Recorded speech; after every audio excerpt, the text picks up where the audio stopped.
Hello and welcome to The Last Word. With industrial production shrinking by 1.8% in June, driven down by manufacturing which fell 3.2% compared to a year earlier, we ask, is the Chidambaram euphoria real or misleading? Thus, with former Chief Economic Advisor Shankar Acharya, the Chairman of Hero Corporate Services Sunil Munjal, Professor of Economics Ila Patnaik, and the opinion editor of the Financial Express, Sunil Jain. Shankaracharya, let me start with the critical question which frames the discussion tonight. Is the Chidambaram euphoria real or is it misleading? Well, Karan, I think time will tell. I think his statement a couple of days ago was a good one, but what actions will follow will, I think, be politically constrained. And unless those political constraints are overcome, we may not quite see the kind of reduction in fiscal deficit, which essentially means raising prices of diesel and products like that. We may not see those happen. I think where we can expect action is on the areas which already were announced by the Prime Minister when he was holding the finance portfolio, which is, of course, some rollback of retrospective taxation, some rollback of the anti-avoidance rules. But in terms of the real administered prices and reforms, I'm not so sure. Okay, Ila Patnaik, let's first focus on what Mr. Chidambaram has said about reviewing GAAR and about retrospective amendments in tax legislation. Do you believe he can do enough to satisfy Vodafone, as well as remove the anxieties of investors who use what's called the Mauritius route? See, I think that the GAAR announcement that was made by Pranab Mukherjee was not well thought out, because there is a lot that comes before such policies implemented in other countries that have implemented it. So they have certain kinds of tax systems, and then you can bring in a GAAR, and those preconditions were not met. The thing was not adequately discussed, and that has been realized both, I think, by the Prime Minister, which is why he set up the Shom Committee, and by Mr. Chidambaram, who has made it quite clear that he does not support the existing GAARs, though he might not be openly contradicting what the President of India had done, but I don't think he supports that. And so if the thing is thought out, done properly, in the sense that we don't jump into doing things that we should not be doing, I think the confidence of investors will be restored. Sunil Munjal, I suppose the key question here is, does Mr. Chidambaram need to pass a new bill which will reverse the tax amendments passed by the budget, or is it sufficient for him to reassure Vodafone and other similar assessees that the amended laws won't be used against them? Which do you think he needs to do? I think an assurance to Vodafone would only be a temporary thing, because if it stays in the system, then it could be applied at any time in the future as well, and that would still make people nervous. Especially because they have said, we have made decisions in India over the last year or year and a half which have not been received well worldwide. So they are looking with a fair degree of anxiety as to how we fix this situation right now. So I'm not sure what provision there is in the current regulation, but I would imagine a settlement should be possible even under the current regulation without changing the bill. But you're saying, just to clarify, that he will need to actually pass legislation reversing what the budget did. A quick yes or no? At some point in the future, yes.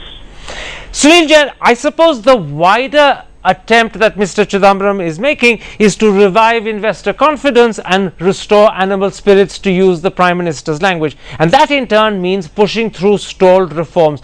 The problem is, can he overcome Mamata Banerjee's dislike of FDI in retail and civil aviation as well as pension reform?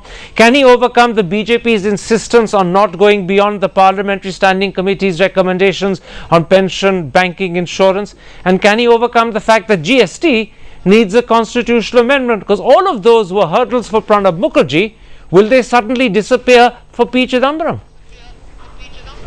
No, you're absolutely right, which is the point that Shankar made in the beginning, that there are just so many things in Mr. Chidambaram's hands. So what he can do, what he will do, is your retrospective tax amendment, the GAR. You know, he's probably got the safest hands in the government. So you won't have the bureaucracy or the tax man making a fool of him the way they were doing in the past, and they even tried to do, frankly, with the Prime Minister. But you know, if you're looking at the larger issue, the diesel price hike, for example, there's no way that he can do it. If you're looking at the, you know, the anti-industry mood of the government, you know, where for example ONGC or CARE or all these people, they don't have clearances done. If you're looking at those kind of aspects, I think Mr. Chidambaram has a very limited sort of hand out there. If you're looking, you know, I think you forgot to mention the land acquisition bill. Frankly, there's nothing that Mr. Chidambaram can do. The land acquisition bill, in the way it is completely anti-industry. Okay. So it's going to make sure that whatever little animal spirits you have will go. Shankar, so he has a very limited mandate and a limited hand, as it were. Shankaracharya, I suppose another obstacle that must be mentioned, because it might prove to be the greatest of them all, is the fact that Sonia Gandhi, the chairperson of the UPA and the president of Mr. Chidambaram's party, is very unenthusiastic about the reforms that he and the Prime Minister wish to push through. And if Pranab Mukherjee couldn't overcome her lack of enthusiasm, can Mr. Chidambaram really hope to do so? Well, Karan, you're absolutely right that that clearly is a major factor. But the only counterpoint that I would suggest is that I think there's a more of a sort of gathering sense that we are really now in sort of a really bad economic situation bordering on crisis. I mean, don't forget that even before the budget really came in, I mean, this fiscal year started, and all this business about anti-avoidance and retrospective stuff got on to everybody's radar. Our growth had slipped to 5.3% in the last quarter of 2011-12. Quite true. Inflation was still high. Our current account deficit was 4.2% of GDP. So it's a pretty grim situation. Now, just correcting kind of the anomalies or errors of the budget, I'm not sure is going to be enough to stop the downhill slide. And if it doesn't, things like output drop, employment drop, it's going to get to crisis proportions. That is one area where perhaps they'll be able to persuade the president of the Congress party that some way of retrieving the situation has to be found. Let's test that in a sense, Ila Patnaik, by looking at specifics. To begin with, Mr. Chidambaram has spoken of tackling problems in 9 areas, which include coal, mining, petroleum power, road transport, railways and ports. But the problem is here he's talking about changing the Indian system. If that system was resistant to Pranab Mukherjee's pressures to change it and make it more flexible and responsive, why will it suddenly be more accommodating when P. Chidambaram tries to change it? Karan, I think the question here is, why did they bring P. Chidambaram in as finance minister? If the economy is in a bad shape and the Congress and the government realizes that the Congress leadership and the government realizes that the economy is in the bad shape and we need to bring in a competent and experienced minister who will try to put things better. If that is the case, that they have realized it and that's why they have brought it, then I hope it suggests that there is a will to reform other parts of the system as well, because I think it's quite clear that it's not merely things in the domain of the finance ministry, as Dr. Acharya has said, that it's not just things that he can do, but things that are the domain of the government, and that the Prime Minister and the UPA chairperson has to stand behind him. If they were not going to do that and they just brought him in so that markets start looking good for a few days, then I think they're being very foolish. I mean, we are staring at an economy that might go down to 5% next year. Alright, Sunil Munjal, the second area of concern is the fiscal deficit. Now, with growth not likely to be much more than 6, and it could be lower than that if the monsoon turns out to be a complete and total failure, which at the moment is everyone's apprehension, the only hope Mr. Chidambaram has of keeping the fiscal deficit within the target of 5.1% is if the government can sizably push up diesel and LPG prices. But no one seems to believe tonight that he has the capacity or the government has the will. So do you fear that when it comes to the fiscal deficit, that's one obstacle he's going to fall trying to handle? I just want to take you back for a moment to what Shankar was saying first before I answer your question. I think we need to realize all our numbers today are worse than they were in 2008. when the government agreed for a stimulus package. We are actually worse off today economically than then. Okay. But and therefore, all the more reason that we need to accelerate some of the reforms which Ela was talking about just now. I think not only will we have to push through the diesel, I don't even think we have a choice any longer. Oh, we seem to be losing Sunil Munjal at that critical point. But just to repeat what he said, I don't think we any longer have even a choice about not pushing up diesel and LPG prices. In other words, no matter how difficult it might be for the government, Sunil Munjal believes that Mr. Chidambaram will have to do it. The rest of the government will have to support him.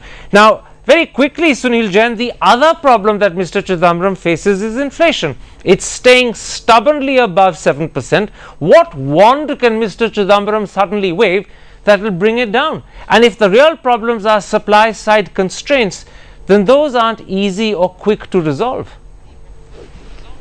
I think the only one that Mr. Chidambaram can wave out here, frankly, is to hypnotize the RBI governor, because there is nothing that you can do to reduce inflation. So you just got to, which is the point that he made the first day, that we need to take a calculated risk. So clearly the RBI governor can't do it on his own, but if interest rates are to be lowered, that would stimulate, the economy. And as far as inflation is concerned, you're absolutely right, it's not going to go down. Frankly, even if the RBI raises interest rates, it's not going to go down. So I think at this point we just have to forget about inflation. You talked about the IIP being, minus 1.8. What you didn't talk about was the fact that this is the worst ever quarter in Indian Oil's history. 23,000 crores is the loss they declared. HPCL has declared the worst ever results in its history. 9,500 crores or 300 crores is the loss they've declared. So we are in deep trouble. And, I think as far as, you talked about the fiscal deficit. I think as far as this year is concerned, we shouldn't even bother to talk about it. The government budgeted 5.1%. People are already talking about that being about 6.1 or 6.2%. When the economy collapses, the tax deficit will go up further, and you have to have anti-drought expenditure. So I think it's going to be a critical thing of getting policy reforms together, and you have to forget about the deficit, and you just have to concentrate. I think right now, though Ela will completely disagree, I think you've got to concentrate on getting that interest rate down. Well, Ela is smiling at you as she says that, or rather as you say that. Let's take a break at that point and come back and ask, if there is absolutely no option but to bite this bullet, then let's factor in politics and ask, will that suddenly give Mr. Chidambaram and the government more reason to pause and think and perhaps not act? That's in a moment's time. See you after the break.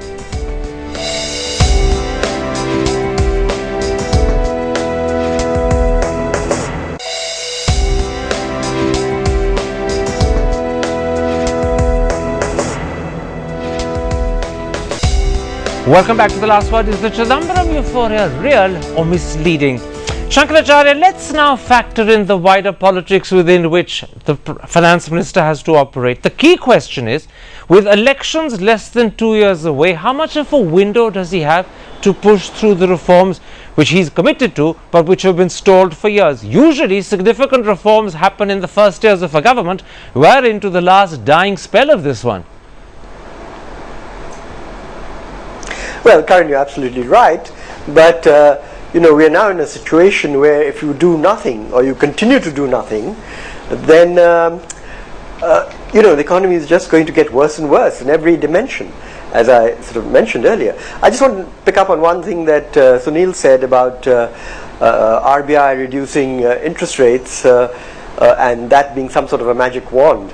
I am a bit skeptical on that, because if it happens without some credible action on the government side to reduce the essentially out of control fiscal deficit, and the only way that can really happen is by increasing diesel prices and perhaps LPG prices.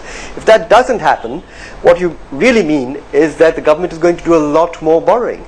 It's not just going to do the 500,000 crores that was already budgeted in Pranab Babu's budget, but it's probably going to do another 100,000+ crores. And if that's going to happen, then the interest rates on the longer side of government bonds are bound to go up. Absolutely. And in that context, what difference does it make to reduce the repo rate by 0.5 percentage point for overnight money? Quite right. So I just don't see. I mean, the converse of that is that if they have the gumption and will to push through something on diesel, at the same time, if monetary policy is loosened a bit on interest rates, the combination can be quite powerful as a stimulant to investment. But I'm going to come right back to politics, because you talked about the gumption to push up diesel and LPG. I'm talking beyond that, the gumption to push through reforms. The problem, Sunil Jain, is that Congress has already taken a beating in UP, Tamil Nadu, Bihar, Punjab and Goa. Gujarat will be another defeat. Andhra is fast slipping out of their hands. Now, in this sort of political situation, does the Congress party, and I suppose I mean the Gandhi family in particular, have an appetite for reforms? No matter how badly needed they may be, and no matter how much the economy might collapse if they don't happen. I think you're absolutely right when you put it in that cold clinical manner, but I'll tell you where you've got to take a sort of leap of faith.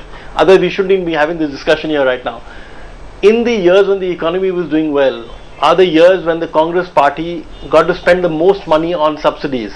Subsidies as a percentage of GDP are 1.5 to 2 percentage points higher than they were during the NDA period. So that was great news for Sonia Gandhi. That was great news for the states. Okay. With the economy collapsing, the first people who will get hit are the state governments, and Sonia Gandhi's freebies will just have to collapse. So I think, this is a leap of faith. I have no sort of I can say nothing definitely, obviously, but my view is that if Sonia Gandhi realizes that the only way that she has of being this benevolent Mother Teresa kind of figure who gives out more sops to people, the only way that she can do is if these big bad capitalists are allowed to grow their business. Okay. So my view, in fact, to talk about to look at what to take from what Ela said earlier on, is that if the government brought in, if Manmohan Singh and Sonia Gandhi, actually Sonia Gandhi, because she's the only one that matters, if Sonia Gandhi brought in P. Chidambaram, she brought him with that realization in her mind. Absolutely. Even if it is a dim sort of realization, she brought him with that realization that my freebies are going to go if this guy doesn't do something. I think that's a powerful thing. Whether it's powerful or not, I don't know. Ela Patnaik, let me bring you in and put this to you. I've been asking questions that have underlined the obstacles and the problems to reform. In these circumstances, has the market allowed itself to be misled into optimism simply because Mr. Chidambaram and a couple of weeks before that the Prime Minister was speaking in reassuring terms? Are the realities at the end of the day going to undermine the hope of their talk? I'm not sure that they will completely undermine all hopes, because actually I think the finance ministry plays three roles. One is pushing reforms that it has done, which is in the broader economy, but that is the government, it's not just the finance ministry. And we've just focused on that till now. The second is tax and expenditure decisions. And third? Where on tax decisions, clearly Chidambaram is reversing what was done, which really put markets down. And the third, which is very important but wasn't done in the last 3 years, is that the finance ministry and the skilled teams inside the ministry monitor the macroeconomy. They look at what are the problems, where is investment going, if investment is falling, then try to intervene and solve those problems. So when Chidambaram puts down this list of 9 sectors, he's neither saying that there will be major reform in those sectors, nor is he saying that any tax sops will be given, but basically that we'll look at what the problems are and we'll solve those. So I think the market does understand that and looks towards him as a finance minister in that context, and that's why they are more optimistic. Sunil Munjal, I suppose at the end of the day it all hinges on the Prime Minister's conviction and determination and his capacity to carry both the party at one end and to convince Sonia Gandhi in the other. Now, as you look at the situation, do you think either because he is convinced or because the situation leaves him no alternative, does he have that determination, or might he choose to play politically safe rather than go in for politically costly reforms? I think there are two things which give one hope, Karan. One, in a crisis we've always performed well, and we are certainly in a crisis right now. Second is Mr. Chidambaram's own record actually is pretty good of solving difficult problems. Although we've not been in a difficult situation like this in a long time. But his own record when he's been in this position has actually been pretty good at taking tough decisions and following them through. And I suppose that's why the Prime Minister and Mrs. Sonia Gandhi have actually picked him for this key position at this moment, and it is a key position right now. It's very interesting the way you found a bit of silver lining to go with that cloud that's hovering over our economy. In a crisis, India always manages to find a way of salvaging the situation. The only pity is, why do we allow ourselves to get into a crisis in the first place? But that's a question for another show on another day. For tonight, my thanks to all my 4 guests for joining me, and if you have been, thanks for watching. See you on Monday, same channel, same time. Good night.